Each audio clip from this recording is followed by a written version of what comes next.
لوگوں میں سے باہر آ جا، تیرے ہی کالے کرتوتوں کی پاداش میں ہم باران رحمت سے محروم ہیں۔ اس گناہگار بندے نے اپنے دائیں بائیں دیکھا، کوئی بھی اپنی جگہ سے نہ ہلا۔ وہ سمجھ گیا کہ وہی مطلوب ہے۔ سوچا کہ اگر میں تمام لوگوں کے سامنے باہر نکلا تو بے حد شرمندگی ہوگی اور میری جگ ہنسائی ہوگی، اور اگر میں باہر نہ نکلا تو محض میری وجہ سے تمام لوگ بارش سے محروم رہیں گے۔ اب اس نے اپنا چہرہ اپنی چادر میں چھپا لیا، اپنے گزشتہ افعال و اعمال پر شرمندہ ہوا اور یہ دعا کی، اے میرے رب، تو کتنا کریم ہے اور بردبار ہے کہ میں 40 سال تک تیری نافرمانی کرتا رہا اور تو مجھے مہلت دیتا رہا، اور اب تو میں تیرا فرمانبردار بن کر آیا ہوں۔ میری توبہ قبول فرما اور مجھے معاف فرما کر آج ذلت و رسوائی سے بچا لے۔ ابھی اس کی بات پوری نہیں ہوئی تھی کہ آسمان بادلوں سے بھر گیا اور موسیٰ دھار بارش شروع ہو گئی۔ اب حضرت موسیٰ علیہ السلام نے دوبارہ عرض کیا، یا الہی، آپ نے بارش کیسے برسانا شروع کر دی؟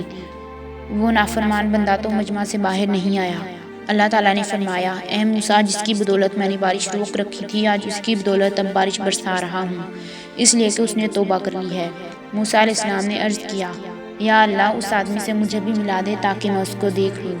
فرمایا، اے موسیٰ، میں نے اس کو اس وقت رسوا اور خوار نہیں کیا جب وہ میری نافرمانی کرتا رہا، اور اب جب کہ وہ میرا فرمانبردار اور مطیع بن چکا ہے تو اسے کیسے شرمندہ اور رسوا کروں؟